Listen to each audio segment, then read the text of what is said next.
Gaslands. One of my goals for this year is upping my Gaslands terrain game. And so by way of that, I took some time and I took a regular piece of felt and I spray painted a Speedway on it.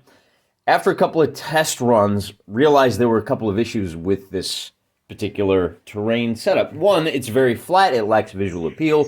Two, you can see where my spray paint mask was. The orange paint doesn't work well for the dirt. My initial thinking was, go ahead and put the 4 starting points down, or checkpoints if you will. You have a lot of options for where you're going to start, the direction you're going to go. You also have the option of cutting off and making a shorter track, forcing people to go through the dirt.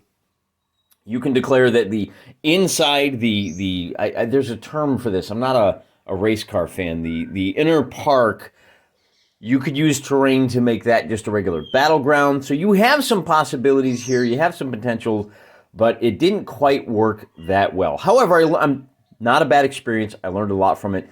And instead of going with the terrain mat, I've decided to go much more three-dimensional, and that's what today's video is all about. Just kind of showing you how I decided to do this. And this is not the big reveal. Because again, I have a couple of mistakes here, and we're going to walk through and talk through some of those mistakes. But before we get to it, let me explain what the basic construction of this mat is. What we've got here is your basic 1x2 framing. The battle board itself is 3 feet long by 2 feet deep. And then a simple particle board. I use the 1/8 for the base, and then for the raised areas, with the intention of painting these red and white stripes as the warning track, if you will, and then leaving probably a grass verge in the corners and dirt in the center. Now we're getting a little warmer. First of all, despite covering roughly the same amount of tabletop, this is a smaller racetrack. The inner line is a lot smaller, it's a lot wider, so you've got more room for jockeying for position. However, as you can see, and you've got your combination of left and right hand turns with a nice long straightaway. However, as you can see, there's not a lot of possibilities for variations with this. Again, the thinking here was we can use the inside of the track as a death drome and use the track itself as a race drome. By making the roadways wider, we eliminate a lot of space in the middle. And why would you eliminate gameable space? You can just declare, yeah, the whole board now is a gaming drome. Getting back to the construction, like I said, very easy. A couple of things to warn you about. The 1/8 chipboard that we've used here is great because it's thin enough to give you just that raised lip for the track itself, or to make the track have a sunken appearance. Now, as you can see, I haven't painted this yet. Yeah, we'll get to that in a second. I did countersink these screws. They're just simply screwed in like so, cut to fit, and then I put a couple of nice fuzzy, what do you call those things? Just feet on it. That also helps because the board is a little bit bendy. Hopefully you can see that moving around. All right, so here's the problem. What if I want to do a figure 8 race? Well, hang on a second. How are we going to do terrain? Let's talk about terrain real quick. In the spirit of handcrafted terrain, I built tire berms. And I've got a combination of gentle curves and tight curves. So we can put these down. If we don't want racers cutting across that bump right there, we can put an obstacle down. We can put blocking terrain. By dropping these down on the inside of the track, now it cuts off the possibility for long-range shots. Once you get around the corner, you're safe. But as I was saying, and if we wanted to, we could even bring these outside and put them on the outside corner to protect people on the outside corners. Maybe we can make a few more of those. These are very simple. They're called pony beads. I just bought these. White pony beads. You get 500 of them, and everything you see there, I barely used a third of the pack, so I may wind up doing a lot more of those. As you can imagine, those will paint up very nicely as tires. What I hear you saying, what about scale? Well, that's the other thing I've decided to do. Instead of doing gaming in 6mm, I'm stepping up to 10mm scale. I can still play in 6mm with the Mad Ron cars that we use in Riot City in 6mm, but you have a lot more possibilities in 10mm if you know where to look, and that's the other thing we want to talk about here. I know we're kind of all over the place. These are Nano Hollywood Rides, and they are almost perfectly in scale for 10 millimeter. I haven't taken them out because I wanted to show you the packages. We've got a total of 6 so far. Dodge Charger, Jeep Gladiator, so that gives you the possibility of a nice in scale, as opposed to the Micro Machines, which are a little bit cartoonish. Hey, that may work for, oh, hey, the chickens are happening. Isn't that nice? We must be back at the House of Wargaming. So these guys are a little more realistically proportioned. Welcome to the homestead.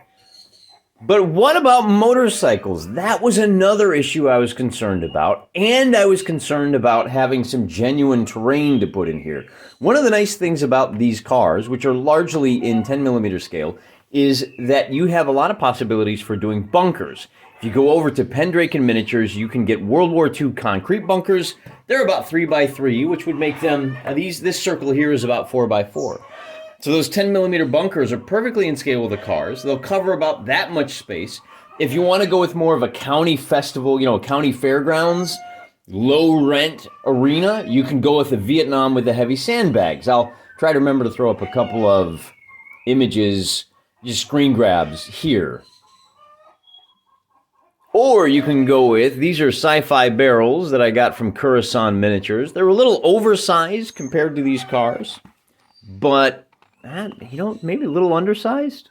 But hey, they will make for great obstacles. And again, these tires, by using these beads as tires, you can see they're oversized with respect to the tires on the cars, but they are, you can see all I did is hot glue them down. They are perfectly in scale if you assume that these are the tires taken off of heavy equipment, such as, front-end loaders or something like that. So much heavier, much bigger, much more likely to do the job. But this circles back around to, what if I want to do a figure eight? Now we do have the possibility of just dropping our tires down like this and directing traffic around like so. So now you have to skip up over this danger zone. But I thought, given how early we are in the process, why don't I just take this board off and start over? To give you an idea how much this costs, I bought 2 6-foot pieces of this lumber, and that's 3, like I said, 2 foot, 3 foot, 3 foot, 2 foot. Those are about $6 a piece. This board comes in 2x4 sheets for about $6.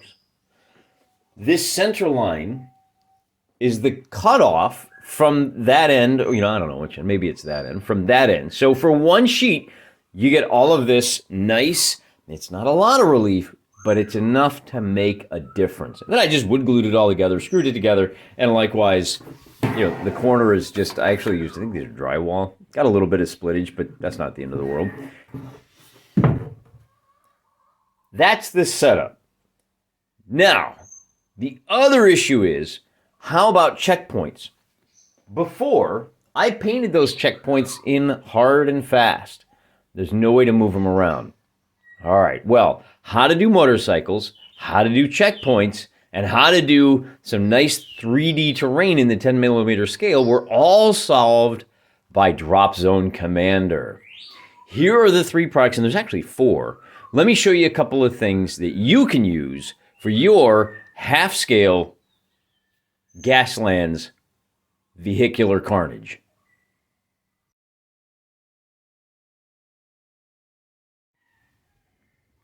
After looking at it and thinking about it for a while, I realized the layout was wrong for what I was hoping to accomplish. As you can see, I've just removed the bottom piece and fixed it by turning my one kind of narrow lozenge or kidney bean shaped center field into 2 fatter ones. So what that does is it gives me a consistent track width, and I completed my tires. So the tires look a little something like this on the table. Again, this is just like I told you. It's those little beans, and I've got enough of these that I can change my layout like so. See, now we have an 8-track, and if we want to just push these off to the side, I guess we don't need one there, but we can dump these tires right here, and now you've got a legit figure eight. So that took a little doing, and then as you can see, I went ahead and glued in. Now we'll go ahead and give this a paint job. This will be painted brown, dusted with static grass, and then we have a little bit of greenery in here. These will be painted brown, but what are we going to do for terrain in there? The giant tires painted up great. As you can see, they are tall enough to block line of sight, and with just these few little islands, you've got obstacles that block line of sight, and you can allow cars into the midfield and you're done. That's all you have to do. However, I want to take this table to the next level, and so to that end, I went to the game Drop Zone Commander, and they have a lovely pack of perfectly in scale. See those tires on top there? Maybe it's a little bit, right? Here's the cars side by side. Maybe these they're a little bit cartoony, right? The tires look a little big. Maybe those containers are a little small compared to our cars. But actually, that looks pretty good. And fundamentally, that's going to work great. They've got, a little patch together, and that's going to work fantastic as scatter terrain. We can set it up however we want. We can take the tires off altogether and have just a 2x3 playing area with portions of pavement and portions of dirt track. I also picked up on the terrain side one of their townie kits. Looks a little something like this, city accessories. And you can see we've got some, what are these, subway entry areas and signage that is all of a consistent height. That signage is going to be perfect for our starting line and our checkpoints, and I've already checked the size. They're going to be great. These doorways to the subways, I'm not going to put stairways descending down beneath the track. I'm going to use these 4 doorways. I'll use wood glue to affix them to the walls here, and then that can be an entry point for any kind of a dual system where you want to have different entry areas. People come in and out. So that's going to look a little tight. Once I get those installed, I'll be able to get this whole board painted up, and that'll be the next thing I show you. Except I have one other thing I want to show you, and again, this is from Drop Zone Commander. We've got our Fast and Furious muscle cars for scale. This is, the name of the product escapes me at the moment, but I will throw a link in the description. And I don't know if you can see in there just yet. These are motorcycles. These are kind of grungy, grotty biker types. So here's a good one right there. You can see that guy crouched over, and he's driving some kind of trike. That's going to count as a buggy. It's going to work really well. And then here's a motorcycle. It's a 2-seater. You get a guy in front, and you get a guy in back with some kind of weapon. These are almost perfectly in scale with these, what is this again? The Nano Hollywood rides, which are themselves in scale with the slightly more cartoonish Micro Machines. So small pickup here on my part is going to pay off huge dividends on making this track feel lived in and feel like it was expressly designed. In fact, the other reason I got this is it's only got a couple of the red light, green lights, but if we affix those to these gantries instead of the green highway signs, then you're even going to have your red, yellow, yellow, yellow, green light for the starting line. How cool is that?